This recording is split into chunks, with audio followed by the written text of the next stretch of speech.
Pemirsa, memilih partner bisnis ada baiknya memilih yang bisa membuat usaha Anda semakin berkembang besar dan juga pastinya menjadi berkah. BSI Tabungan Bisnis adalah partner yang tepat dalam tumbuh kembang usaha Anda. BSI Tabungan Bisnis adalah produk perbankan dari Bank Syariah Indonesia yang diperuntukkan bagi nasabah segmen wirausaha. Dan untuk mengetahui lebih dalam terkait salah satu produk unggulan dari Bank Syariah Indonesia tersebut, saya langsung ajak Anda berbincang dengan Bapak Anton Soekarno selaku Direktur Sales and Distribution Bank Syariah Indonesia. Pak Anton, apa kabar Bapak? Baik, alhamdulillah. Terima kasih banyak sudah meluangkan waktu bersama kami di sini. Sama-sama, Mbak Diana. Kita berbincang bagaimana supaya bisnis kita bisa berkembang dan juga tadi menjadi berkah begitu. Salah satunya adalah hal terpenting adalah memilih bisnis partner yang tepat begitu. Mengapa hal ini menjadi sangat krusial, Pak Anton? Jadi begini, kalau kita bicara partner bisnis ya sama seperti kita memilih teman kan begitu ya. Kalau bisa setidaknya dia memberikan kepada kita 3 hal. Yang pertama, dia bisa memberikan solusi masalah kita, gitu kan. Yang kedua, syukur-syukur dia bisa kemudian meningkatkan kapabilitas maupun kompetensi kita. Nah, yang ketiga yang penting nih ya, supaya kita hubungannya lebih panjang, lebih langgeng, dia membuat kita nyaman. Nah, kalau kita bicara ya produk tabungan bisnis ini di Bank Syariah Indonesia, mudah-mudahan ya bisa mengikuti 3 hal tadi itu, memenuhi 3 hal tadi. Yang pertama, menyelesaikan masalah para pebisnis. Insya Allah BSI punya produk yang sesuai dengan karakteristik transaksi nasabahnya, terutama yang bisnis tadi ini. Yang kedua, kita punya jaringan yang insya Allah juga mengcover. Jadi kalau misalnya kita usahanya apa dagang, antar provinsi, antar daerah, insya Allah kita ada cabang di mana. Karena memang sudah luas sekali ya Pak ya keberadaan BSI coverage di kita Indonesia sekarang kita punya jaringan ya fisik ya, jaringan fisik itu sekitar 1.130 outlet seluruh Indonesia. Dari mulai Irian sampai ke ujung Aceh sana kita sudah ada ya. Nah, yang kedua yang tadi kita bicara meningkatkan kapabilitas kan begitu ya. Orang berbisnis kadang-kadang kan bukan hanya urusan transaksi kan. Benar. Dia juga harus punya bagaimana menyimpan uangnya supaya aman, supaya berkembang. Nah, BSI juga punya. Mau investasi silahkan ya, investasi mau di sukuk bisa, mau di reksadana boleh. Nah, yang penting deposito juga ada ya Pak? Deposito juga ada. Okay. Ini 2 ini yang tidak ada di bank konven lain, itu apa? Terkait dengan transaksi yang khusus di Bank Syariah.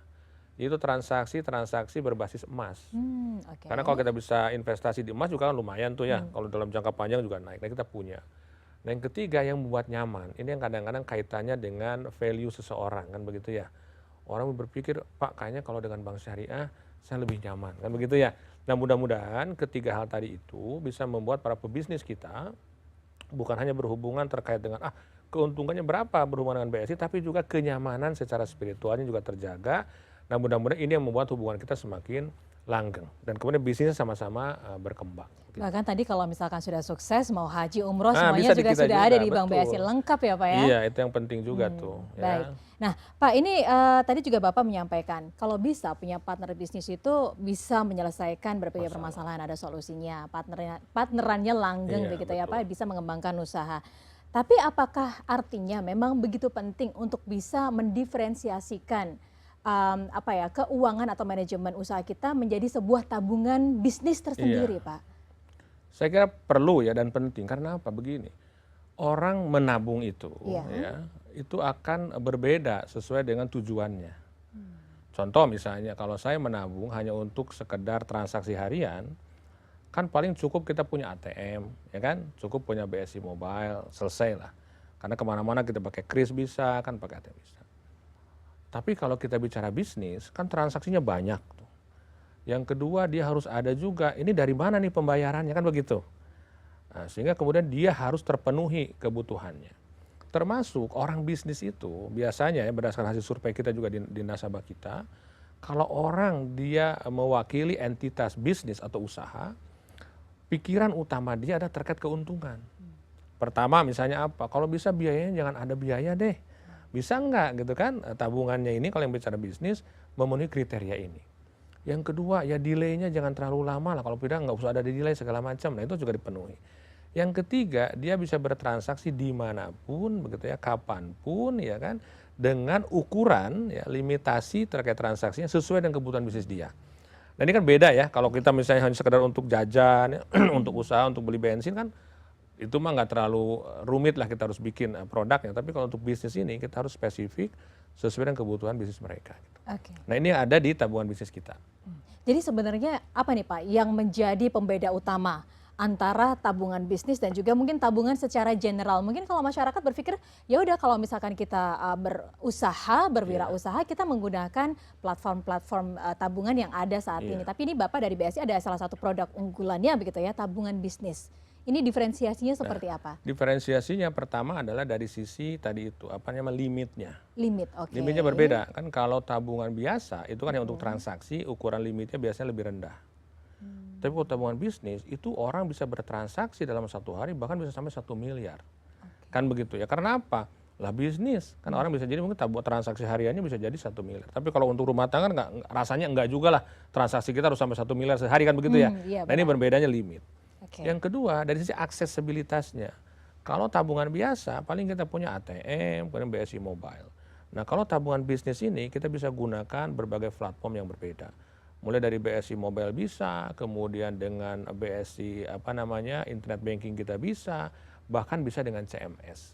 Nah kalau kita bisa 3 platform ini, maka itu kapabilitasnya berbeda-beda.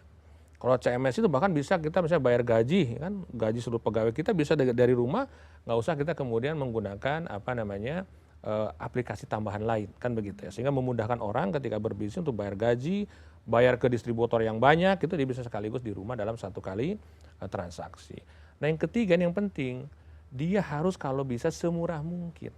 Nah ini kita berikan gimmicknya ya, jadi sehingga kalau ditransaksi, transaksi bisnisnya kan sehari bisa 10 kali Pak, bisa 20 kali Pak, ini ada biayanya enggak?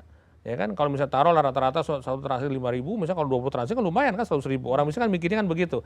Nah itu kemudian kita juga selesaikan. Jadi ada beberapa fitur yang kemudian bisa dia tanpa biaya.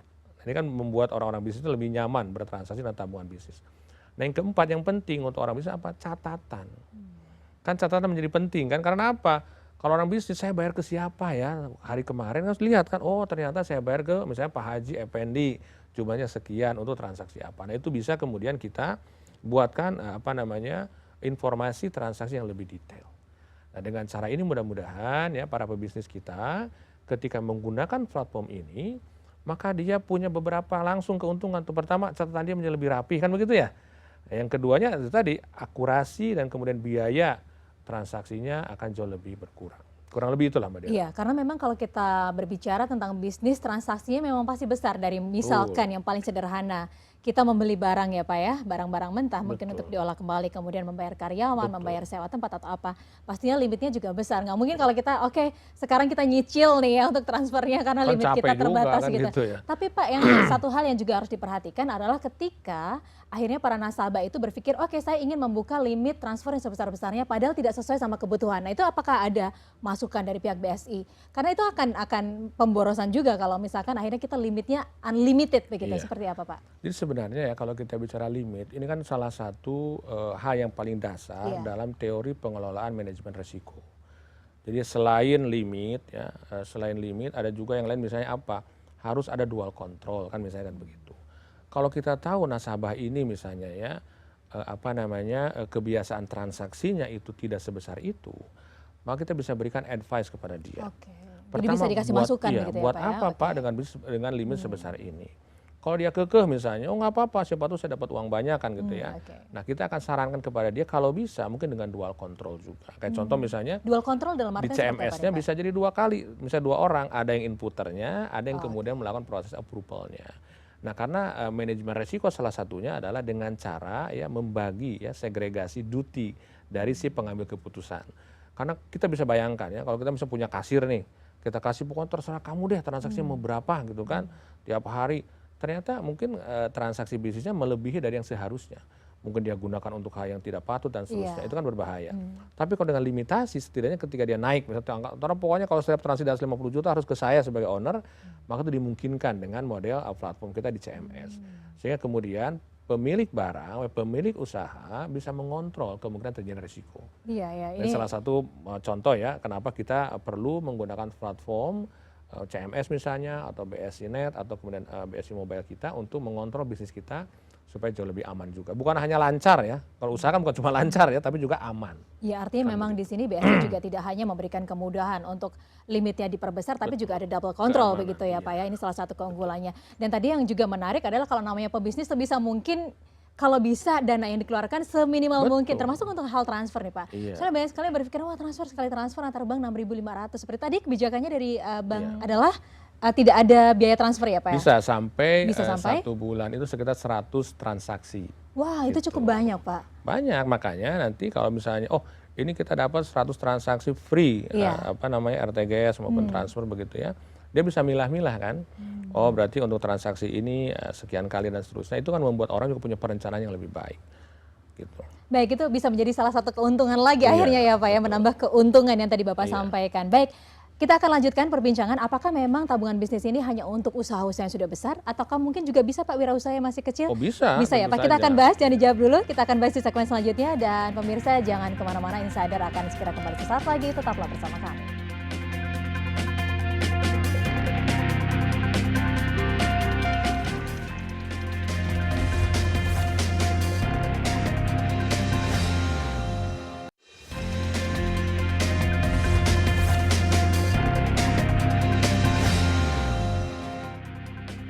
Terima kasih pemirsa masih bersama kami di Insider CNN Indonesia dan masih bersama Bapak Anton Soekarna, Direktur Sales and Distribution Bank Syariah Indonesia. Melanjutkan perbincangan kita tentang tabungan bisnis, menarik sekali tadi kalau bisa harus solutif, kalau bisa mengembangkan usaha kita, bisa menjadi partner betul. yang berkesinambungan begitu ya Pak ya. Tadi saya juga sempat menanyakan di segmen sebelumnya, ini kira-kira apakah memang baru bisa digunakan untuk wirausaha yang sudah mapan, yang sudah besar atau juga mungkin yang masih merintis, seperti apa Pak? Bisa, jadi tabungan ini ya kita gunakan untuk segmennya itu bisa artinya usaha, arti perusahaan bentuknya ya, atau juga perorangan. Kita Oke. paham betul bahwa bisa jadi kan orang per orang membuka usaha kan begitu ya. Ada juga sudah perusahaan. Nah ini kita buat tabungan ini bisa fit untuk dua model usaha itu. Dari sisi legalnya ya. Nah dari sisi usahanya gimana ukurannya? Sama, size-nya dari mulai mungkin usaha rumahan ya, orang mungkin buka jualan jilbab kah di rumah atau apa, sampai usaha yang sudah besar juga bisa menggunakan tabungan bisnis ini. Jadi dua-duanya bisa ya. Jadi Bisa. ini pemirsa nggak perlu khawatir, nggak perlu sampai nunggu skala usaha yang Oh iya, besar begitu ya Pak ya. langsung aja bisa Bahkan beli. kalau misalkan bisnis di rumah, jualan online pun bisa Bisa pakai tabungan menggunakan bisnis ini. dari Bank Betul, Syariah ini. Nah, bagaimana Pak dengan ini Pak, teknologi yang digunakan sekarang zamannya serba canggih gitu. Bagaimana akhirnya dari BSI sendiri memfasilitasi untuk teknologi di bidang perbankan saat ini Pak? Nah jadi kalau teknologi ini alhamdulillah ya, kita BSI ini sedang mendorong ya secara lebih kuat lagi di tahun ini bagaimana kapabilitas digital kita. Nah jadi tabungan bisnis ini adalah salah satu ujung tombak kita untuk masuk ke segmen pengusaha muslim. Terutama ya pengusaha muslim, pengusaha kecil insya Allah, tapi tidak tertutup kemungkinan juga untuk yang pengusaha-pengusaha yang di luar itu. Kita juga inklusif untuk hal yang lain. Nah jadi insya Allah tahun ini kita akan dorong terus kapabilitas kita. Nah salah satunya adalah penguatan di sisi kapasitas digital. Kita nanti akan kuatkan di BSI Mobile kita, kemudian juga di BSI Net Banking kita dan di CMS-nya. Jadi insya Allah nanti para pengusaha kita akan jauh lebih terlayani dengan baik. Nah di sisi lain, dari sisi kemampuan kita untuk mengcapture transaksi, kita juga akan investasi cukup banyak di ATM maupun CRM. Jadi jangan takut nih para pengusaha kita, Pak nanti store-nya gimana kalau di sini nggak ada cabang BSI-nya, kita akan gunakan CRM. Jadi kalau Anda masih terima uang cash, nanti kita store-nya melalui CRM kita. Yang kedua apa? Kita akan perbanyak juga kris kita ya. Kemudian yang ketiga kita akan perbanyak juga adalah BSI edisi. Jadi nanti untuk transaksi-transaksi yang masih menggunakan kartu kah atau dengan apa kita akan berikan kepada mereka juga fasilitas edisi. Jadi insya Allah tahun ini adalah tahun kita memasuki digitalisasi yang insya Allah jauh lebih agresif lagi dari sebelumnya. Iya. Baik, Pak Anton tadi juga sudah menyampaikan bahwa tadi limitnya cukup besar begitu ya, yang bisa menopang bisnis masyarakat kita. Lantas ini sebenarnya boleh dikasih bocoran limitnya seberapa besar sih Pak sebenarnya? Baik, jadi kalau kita bicara feature produknya BSI tabungan bisnis ini gitu ya, ada beberapa yang menguntungkan ya untuk calon-calon nasabah kita yang di tabungan bisnis. Yang pertama adalah kita akan berikan ya biaya gitu ya. Biaya bulanannya itu hanya 10.000. Hanya 10.000, sangat terjangkau itu sekali. jika Anda baik. saldo rata-ratanya dalam 1 bulan itu di atas 10 juta. Nah jika di bawah 10 juta itu akan tambahan biaya 25.000. Yang nggak besar juga lah 25.000 ya. Tapi rasanya kalau pebisnis sih ya mestinya ya mungkin saldonya di atas 10 juta. Nah feature lainnya apa? itu bisa transaksi overbooking. Overbooking itu jadi pindah buku ya antar rekening yang sama di Bank Syariah Indonesia. Itu bisa sampai 300 juta per transaksi. Ya. Nah kemudian lainnya apa? Kita juga akan berikan ya transfer BI PAS ya sampai 250 juta per transaksi. Gitu ya. Kemudian yang lainnya adalah untuk limit transaksi ya di internet banking bisa sampai 1 miliar per hari. Nah, ini kan menurut saya sebuah kemudahan ya yang cukup luar biasa dan itu akan memperlancar usaha bisnis nasabah kita. Kurang lebih begitu tuh Mbak Diana. Lantas kalau untuk membuka begitu, apakah ada persyaratan-persyaratan khusus nih Pak untuk pengusaha yang ingin membuka tabungan bisnis sendiri? Apakah harus besar juga mungkin dana setoran di awal? Kalau untuk pembukaannya ini kan relatif mudah ya. Jadi orang hanya cukup bawa KTP dan mungkin NPWP ya. Kalau pengusaha haruslah punya NPWP ya. Iya. Nah kalau untuk yang perusahaan gimana? Ya cukup dengan anggaran dasar perusahaannya, terus mungkin NPWP dan segala macam sesuai dengan aturan perusahaannya kan begitu. Nah kalau kita lihat bagaimana biaya administrasi bulannya murah hanya 10.000. Hanya 10.000. Hanya 10.000. Nah, jadi ini insya Allah sebuah feature yang sangat-sangat memudahkan dan insya Allah juga tambahan biayanya tidak terlalu banyak. Yang penting buat kita di BSI ya. Para pengusaha ini terlayani dengan baik dan kalau bisa atau kita sih pengennya ya mereka bertransaksinya banyak di rekening tabungan bisnis kita. Oke, tadi biaya administrasinya sangat terjangkau sekali hanya Rp10.000, padahal tadi bisa transfer sampai 300 juta, begitu, bahkan 200 juta dan juga bahkan dalam satu hari sampai 1 miliar. Hanya Rp10.000, bahkan nanti kalau saldonya ada 10.000 ya Pak ya, 10 juta. Kalau kita bicara BSI tabungan bisnis ini kan tadi ada poin kedua kita ya kalau memilih Fathar itu kan memperluas atau meningkatkan kompetensi dan kapabilitas kita. Ini kan menarik sebenarnya. Jadi kalau kita misalnya bertransaksi dengan menggunakan platform syariah ya BSI, maka sebenarnya tanpa kita sadari kita juga bisa kemudian men-spread out gitu ya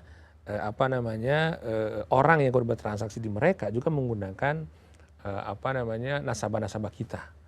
Ya, contoh misalnya, saya buka jualan misalnya hijab gitu ya. Yeah. Boleh nggak nanti BSI mengarahkan gitu ya nasabah-nasabahnya baik yang punya kartu debit maupun kartu kredit, kartu pembiayaan BSI gitu ya, hasanah-card kita di toko kami itu bisa juga, gitu kan sehingga nanti dari sisi saling berbagi keberkahannya kan akan juga terus berlanjut. Karena kami juga punya beberapa program untuk mendorong ya meningkatkan skala usaha nasabah-nasabah kami, kita buat kerjasama seperti itu. Jadi misalnya ada promo penjualan di toko hijab dengan menggunakan, itu kan bagian dari bagaimana kemudian ekosistem syariah ini saling berbagi keberkahan. Jadi kalau tadinya yang belanja itu yang kenal dia, nah sekarang yang belanja di dia bisa yang kenal BSI bisa belanja di dia juga. Kan fungsi teman kan begitu ya. Jadi ada multiplier effect. Karena mudah-mudahan para nasabah yang membuka tabungan bisnis dan kemudian berusaha menggunakan platform kita di Bank Syariah Indonesia juga akan dapat keuntungan itu. Jadi ini juga bisa kita sekaligus announce gitu ke pemirsa kita, bahkan mungkin nasabah-nasabah yang ingin akhirnya dibantu untuk berkembang oleh BSI begitu ya Pak ya, bisa akan dibantu difasilitasi oleh BSI untuk bisa mempromosikan begitu ya Pak ya melalui promo-promo dari BSI. Luar biasa. Ini kita juga ingin mengetahui seperti apa juga kontribusi dari BSI untuk bisa membangun kewirausahaan di Indonesia. Tapi nanti mungkin di segmen terakhir ya Pak ya. Saya juga ingin mengetahui juga nih bagaimana masalah tadi Bapak menyebutkan kalau bisa ini usahanya berkah. Pastinya masyarakat yang akan menabung di BSI itu juga memiliki motivasi atau tujuan kalau bisa semuanya sesuai dengan syariah begitu. Ini bisa dijelaskan seperti apa untuk di tabungan bisnis Pak? Baik, nah ini hal yang juga harus kita pahami ya. Jadi BSI itu ketika dia mendeliver produknya ke market, kita punya 3 pendekatan. Yang pertama adalah pendekatan spiritualitasnya juga harus terpenuhi. Yang kedua kaitannya tentu saja dengan bisnisnya kan. Orang usaha itu harus ada untungnya Pak ya betul. Nah yang ketiga terkait dengan sosial. Jadi approach-nya juga harus ada. Nah keberkahan ini kemudian kita juga fasilitasikan dalam produk-produk kita termasuk layanan-layanan kita. Nah salah satu yang penting adalah di produk-produk kami, layanan kami itu orang bisa kemudian melakukan proses pembayaran zakat, infak dan sodakohnya itu secara otomatis. Ya, tinggal kemudian diperintahkan saja, maka dia otomatis akan terbentuk pemungutan zakatnya dan kita akan salurkan melalui Lasdas yang sudah juga terdaftar di Kementerian Agama. Jadi insya Allah dari sisi itu, dari sisi spiritual dan juga berbaginya, maka nasabah-nasabah kita juga terpenuhi. Jadi ini sudah secara rutin tersetting bisa dalam periode waktu tertentu betul, begitu ya Pak, dan betul. penyalurannya juga akan tepat begitu, tepat Iya, sasaran. nanti penyalurannya bisa menggunakan BSI Maslahat. Itulah salah satu Lasnas yang bekerja sama dengan kita ya. Dan insya Allah penyalurannya juga kita akan laporkan dengan baik. Dan mereka juga diaudit dengan auditor yang juga terkemuka. Oke, jadi terpercaya. Insya Allah. Dan kita juga ingin mengetahui lagi lebih jauh seperti apa support sistem yang dibangun oleh BSI untuk wirausaha yang ada di Indonesia ya Pak. Kita akan bahas di segmen selanjutnya. Dan pemirsa, Insider CNN Indonesia akan segera kembali sesaat lagi. Tetaplah bersama kami.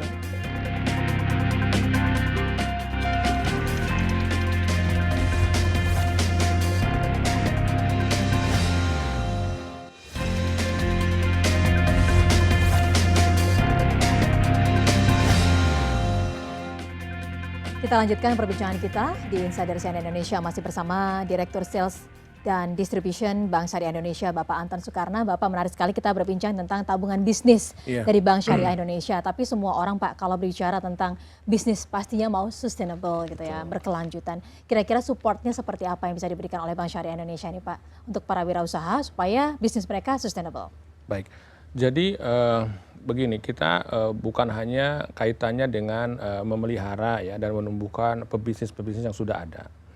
Tapi kita juga berusaha bagaimana menciptakan pebisnis-pebisnis unggulan di Indonesia ini.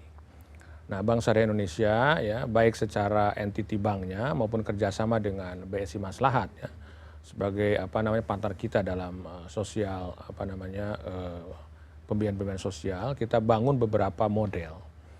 Yang pertama misalnya ya, kita ada satu program yang kita sebut sebagai program pengembangan wirausaha di sekolah-sekolah atau di universitas-universitas ya.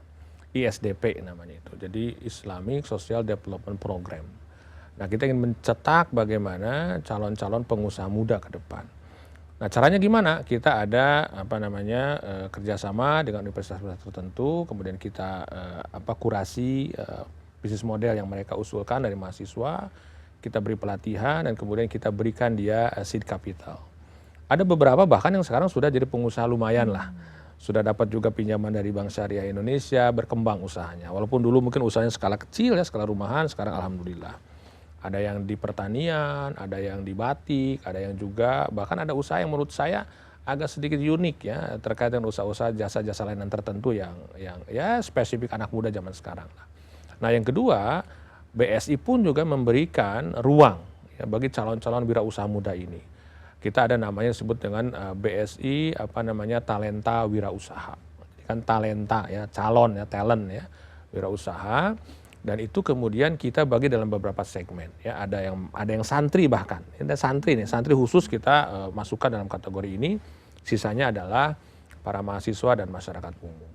Nah, jadi gimana caranya? Kita akan minta ya, kita umumkan secara terbuka, kemudian mereka apply, mereka kirim bisnis modelnya, kemudian kita kurasi sama, kemudian kita nanti lakukan juga pelatihan secara online, kemudian bootcamp bagi yang terpilih. Nah, setelah itu kemudian kita dari bisnis model yang mereka usulkan, kita juga akan berikan pembiayaan ya, seed capital mereka untuk melakukan bisnis model tersebut. Tapi juga bisa nggak Pak diberikan tips begitu, bagaimana supaya wirausaha muda di Indonesia ini bisa sukses begitu Pak? Kalau tipsnya itu kan pertama begini ya, menurut saya kembali ya, kalau kita bicara usaha, ini kan misalnya jangka panjang perspektifnya ya. Maka kembali itu integritas itu jadi nomor satu, jujur ya.